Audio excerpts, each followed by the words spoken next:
Résolution 1325 des Nations Unies, le coordonnateur national de l'ONG Think Peace Sahel anime une session d'échange.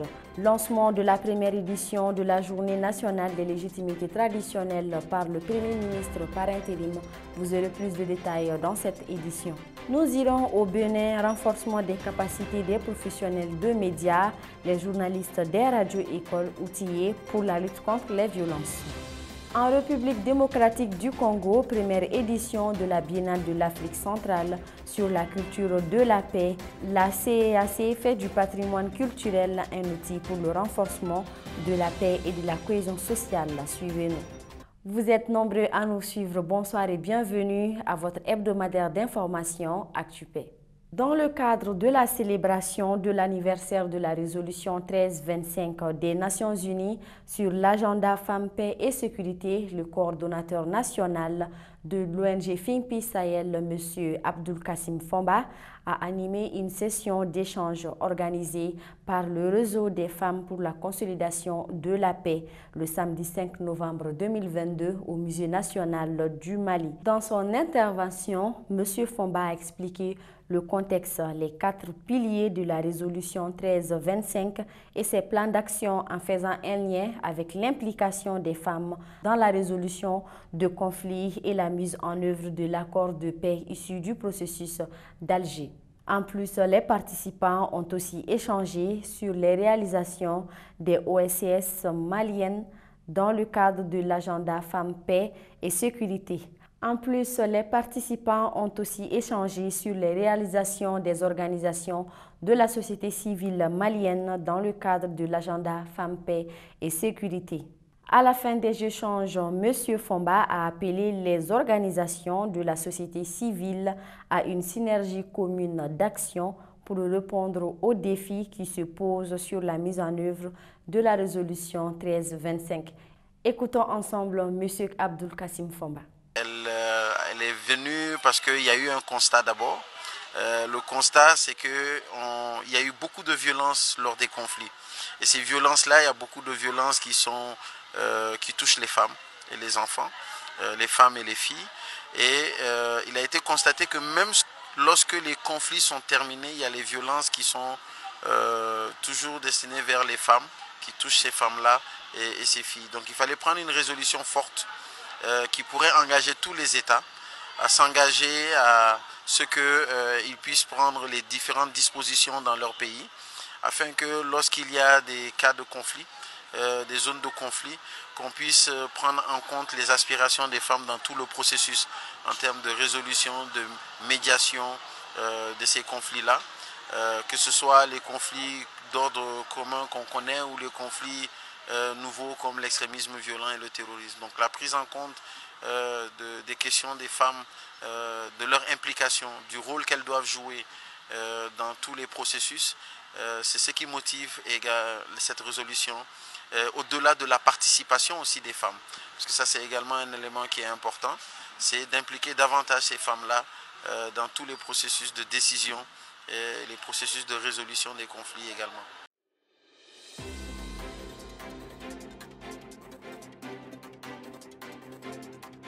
Comme annoncé dans les titres, le Premier ministre par intérim, le colonel Abdoulaye Maïga, a présidé le vendredi 11 novembre 2022 la cérémonie d'ouverture de la Journée nationale des légitimités traditionnelles. C'était en présence de présidents d'institutions, de membres du gouvernement, du Grand Sérigne de Dakar et des légitimités traditionnelles.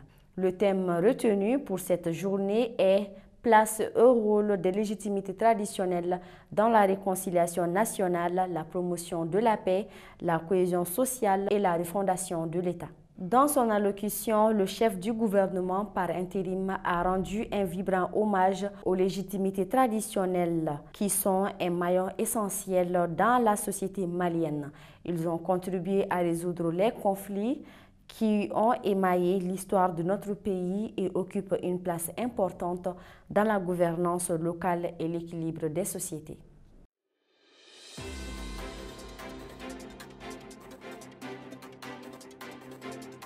Au Au Bénin, venus de l'université d'Abomey-Calavi, de l'université de Parakou et de la radio scolaire et éducative d'Adjara, les jeunes journalistes des radios-écoles ont été entretenus pendant 3 jours sur la thématique de la consolidation de la paix à travers la lutte contre toute forme de violence. C'était du 27 au 29 octobre 2022. À l'ouverture des travaux, le président de l'ONG Éduc Action, Ulrich Vitala Aotonji, a rappelé le contexte dans lequel se tient le dit atelier en ces termes. Nous sommes dans un monde marqué par trop de violence. Nous n'avons jamais été aussi violents les uns envers les autres, que ce soit au travail, à l'école, en famille, en communauté, partout. La violence est devenue une caractéristique visible de notre société. Cet état de choses ne pouvant perdurer parce que ne favorisant pas le vivre ensemble, il faut agir. Le but visé est de maximiser le potentiel des médias traditionnels communautaires sociaux sur les dynamiques de conflit pour qu'ils contribuent à construire et consolider une paix durable au Bénin, a précisé le président Aotonji avant d'inviter les participants à faire preuve d'assiduité et de sérieux tout au long de l'atelier.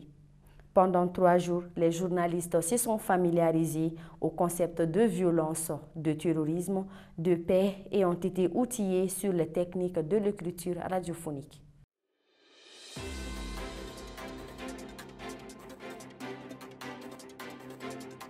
La République démocratique du Congo a accueilli du 10 au 18 octobre 2022 le premier biennale de l'Afrique centrale sur la culture de la paix. À travers cette initiative, la commission de la CEAC dit vouloir privilégier 2 aspects.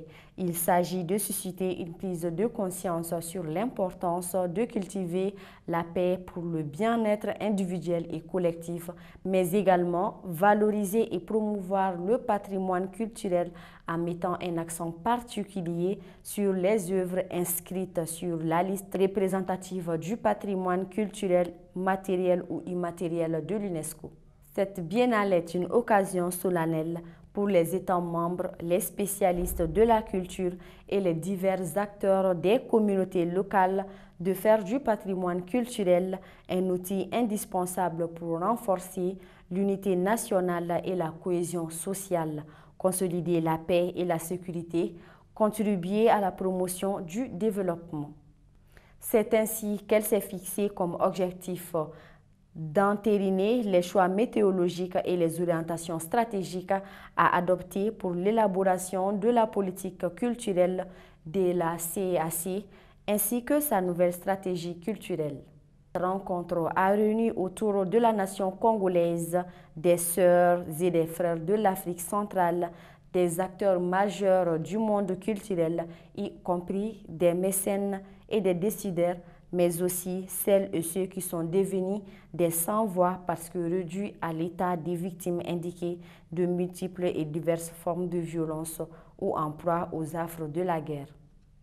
La République démocratique du Congo a accueilli du 10 au 18 octobre 2022 la première biennale de l'Afrique centrale sur la culture de la paix. Nous entamons la page brève de cette édition.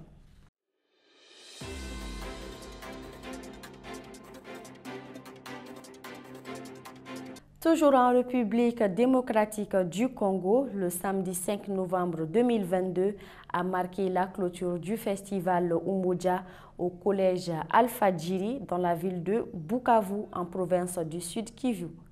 Des chorales locales et celles venues de la ville de Goma ainsi que de la sous-région des Grands Lacs ont tenu des concerts devant des milliers d'habitants de la ville de Bukavu, appelant à la paix, la cohésion sociale et à la réconciliation. Les participants à ces activités culturelles ont témoigné avoir été sensibilisés sur la cohésion et ont indiqué que cette initiative promet la paix dans une région en proie à des conflits armés tribaux depuis plus de 2 décennies. Nous revenons au Mali, à Bankas, fin de la semaine culturelle et sportive. La phase finale de la semaine culturelle et sportive organisée par la plateforme des voix Pour le Mali, dans son projet Adjurukere, lutte traditionnelle a été célébrée le samedi 5 novembre 2022 à Kouporouna. Ce projet a été financé par l'Union européenne dans le cadre du projet. Cette semaine culturelle avait pour objectif de sensibiliser sur la cohésion sociale, le vivre ensemble, le retour des déplacés et la paix durable dans les cercles de Bajangara, Bankas et Koro.